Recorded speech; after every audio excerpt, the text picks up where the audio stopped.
Tô aqui com a minha edição do final de semana. Deixa eu mostrar a capa aqui pro Rodrigo Teodósio, da Cultura Skate Carianos. Tamo junto aqui no programa, ó. Tá dando aqui um close da capa. É da minha edição do final de semana do ND, né? Se você não tem, aí não fica preocupado, porque tudo que tá aqui dentro tá também no portal ND+, e inclusive uma coisa que eu gosto muito, que é ler os nossos colunistas do Grupo ND.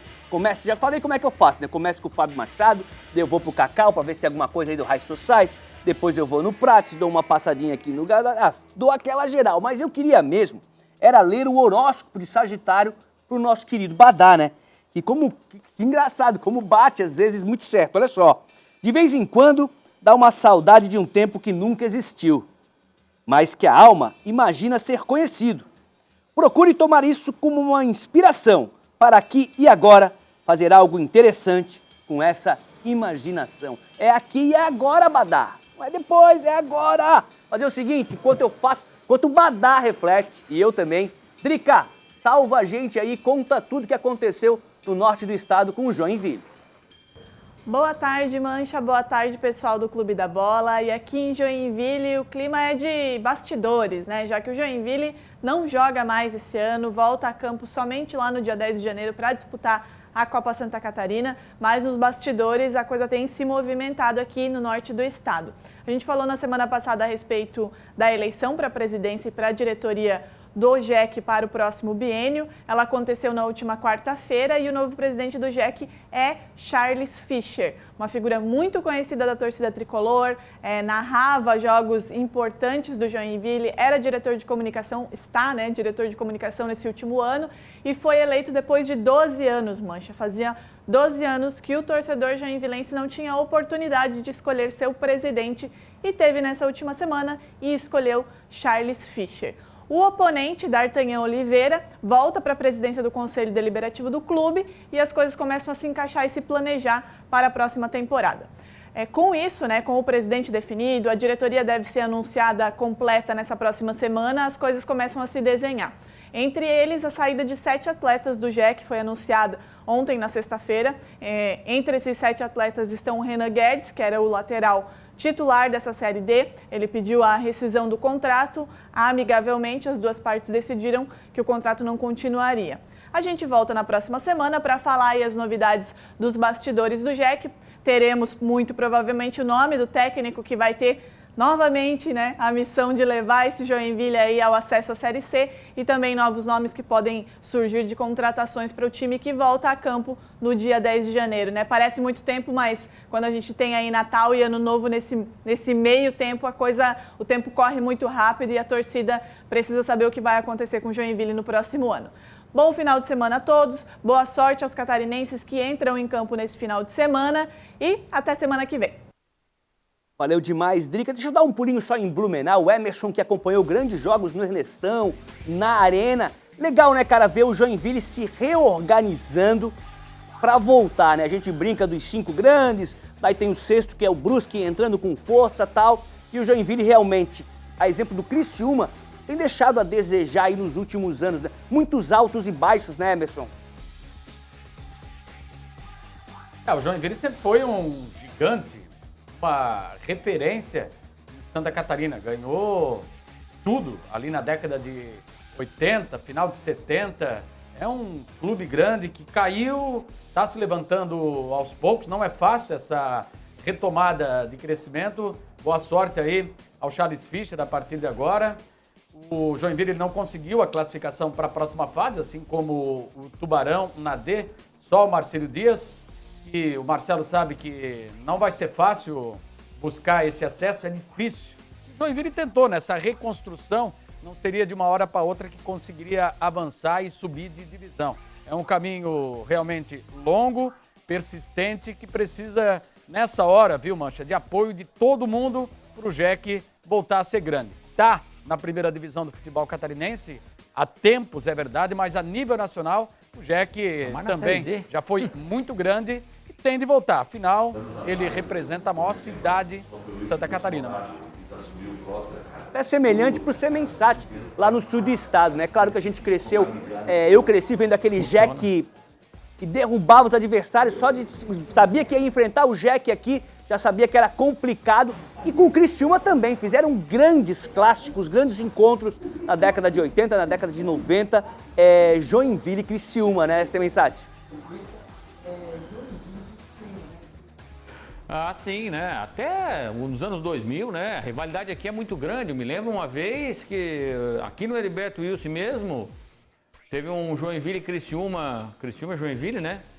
E o Célio Amorim não deu uns pênaltis ali e acabou sobrando pra gente. Tivemos que sair escoltado pela polícia. Imagina o grau da rivalidade, né? Mas foi até um tema que a gente debateu aqui, viu, Marcelo? Eu desejo toda a sorte do mundo pro Charles, mas o futebol hoje, sem investimento, meu amigo, é difícil você tocar. Por isso que eu falei com muita satisfação a mobilização que teve aqui na cidade, em volta de um empresário que tem condição de pegar o Criciúma hoje e nos primeiros meses fazer um grande aporte financeiro para ir equacionando as coisas. A emoção, a paixão, ela é fundamental, mas só isso no futebol não resolve absolutamente nada. Legal, Renato, isso mesmo. Sempre digo isso também, passa pelo bolso. Vamos continuar com esse assunto Série D, afinal o Marcílio foi o único dos três, né? Tubarão, Joinville, o Emerson lembrou. O Marcílio foi o único que avançou, Marcelo Nunes, mas encontrou uma Ferroviária, não deu brecha, 0-0 no primeiro jogo do mata-mata. Zé Mancha, primeiro capítulo do mata-mata da segunda fase, o Marinheiro recebeu a Ferroviária de Araraquara aqui no Gigantão das Avenidas no final de semana passado. O jogo terminou empatado em 0-0, foi um jogo difícil, principalmente no primeiro tempo, jogo truncado, de poucas oportunidades. Vale lembrar que a Ferroviária aponta aí como favorito, né? Fez a melhor campanha, uma das melhores campanhas na primeira fase, tem o goleador da competição, tem um investimento pesado por trás, um investidor que estava no São Caetano, agora comprou parte das ações da Ferroviária, da família Klein, lá do interior de São Paulo, de uma grande rede varejista aí do comércio. Então é um time, sim, que tem essa expectativa, que costuma incomodar os grandes também no Campeonato Paulista. Mesmo assim, o Marcílio do Vaguinho Dias se comportou muito bem, jogando contra a Locomotiva aqui em Itajaí. No primeiro tempo não muito, mas no segundo o Marcílio conseguiu criar oportunidades, se defendeu bem e agora levou essa decisão aí para amanhã, 18 horas, lá na Fonte Luminosa. Mas o que acontece, Mancha? Estamos vivendo esse momento de pandemia e ontem surgiu a informação e a confirmação de um surto de Covid-19 no Clube Náutico Marcílio Dias. O técnico Vaguinho Dias, o auxiliar Teco, preparador de goleiros, preparador físico, além de 12 jogadores testaram positivo para Covid-19, casos que já voltaram a acontecer, porque em outras rodadas tivemos também outros jogadores que haviam sido afastados. Resumo dessa ópera, de toda essa história. O Marcílio protocolou junto à CBF um ofício tentando a suspensão, o adiamento desse jogo, não conseguiu, viajou aí para Araraquara e vai entrar em campo contra a Ferroviária com 16 jogadores à disposição. Muito provavelmente o Gelson Silva, que é um dos diretores de futebol, um dos coordenadores do futebol, ex-treinador, passou aí por vários clubes aqui do estado, é um dos ídolos maiores da história do Marcílio Dias, deve estar à beira do gramado amanhã, 18 horas. O Marcílio pega a Ferroviária,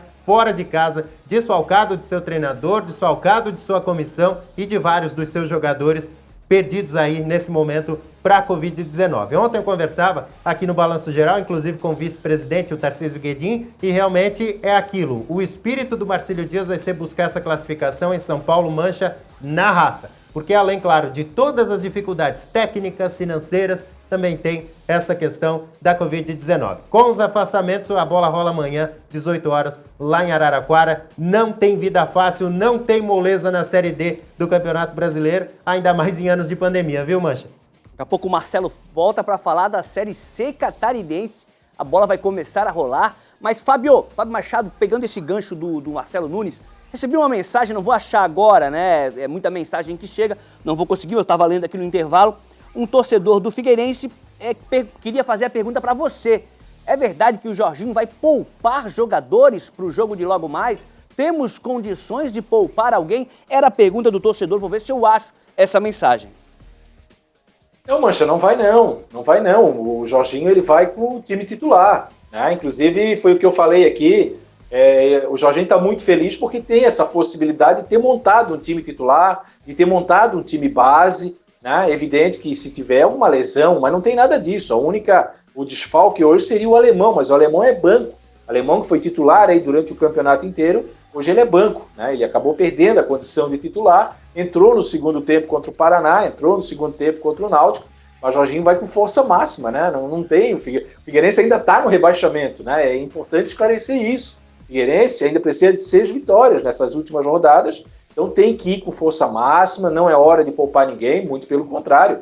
Não há nada que justifique, e também não sei de onde é que surgiu esse tipo de informação, né? Agora, só para acrescentar um pouquinho, voltando um pouquinho ali do Marcílio Dias, o Marcelo falou da força da Ferroviária, né?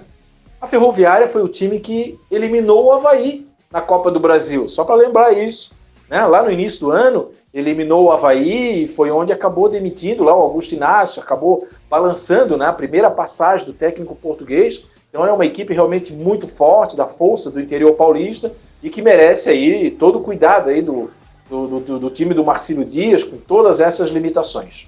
Ó, só para registrar, achei a mensagem, é do Gerson, ele que é de Lages, ele fala ali que, Fábio, li que o nosso Figueira vai poupar atletas no jogo de hoje, mas temos algo para poupar, ele faz essa pergunta para você e completa. Abraços em especial ao Badá, a mala mais simpática do oeste catarinense. Prepara um mate aí que vamos matear na linda Chapecó, coloca aqui o Gerson de Lages. Fazer o seguinte, todos nós aqui do programa, o pessoal que está nos bastidores, o Rodrigo, a galera que está lá na suíte de produção, todo mundo já assistiu o VT institucional de fim de ano, né, da NDTV, do Grupo ND. Mas se você está em casa, não teve essa oportunidade, não passou ali na sua timeline, não pegou na TV, você vai ver agora em primeira mão o VT institucional do Grupo ND, que é muito emocionante. Todos nós ali aparecemos um pouquinho ali nesse vídeo, muito legal. Depois a gente volta para chamar o break.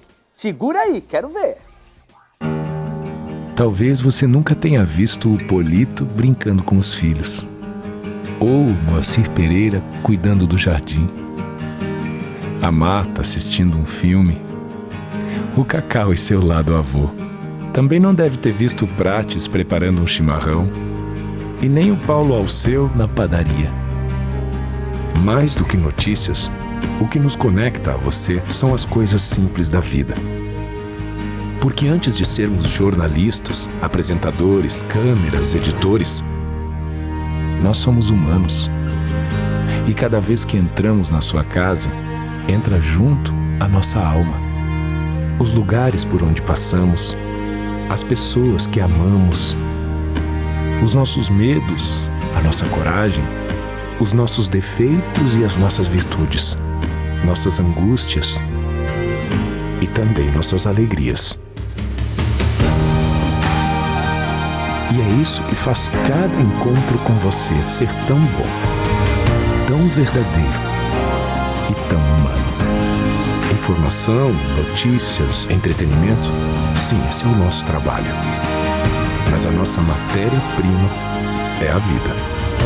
E isso faz toda a diferença. Somos o Grupo ND e somos muito além do que você vê. Lindo demais. Já assisti esse vídeo 50 vezes e nas 50 vezes que eu vi, me emocionei. E fiquei contente. Talvez ali. Você nunca E tá pertinho, né? Passa o Marcelo, passa eu, passa o Badá, ele tá meio juntinho ali. Passa o Fábio tocando a música do Rapa, o gatinho pedindo pra parar. Pô, lindo demais. O Emerson, legal, demais. Vamos pro intervalo. Deixa eu me recompor aqui. Vamos pro intervalo e a gente já volta.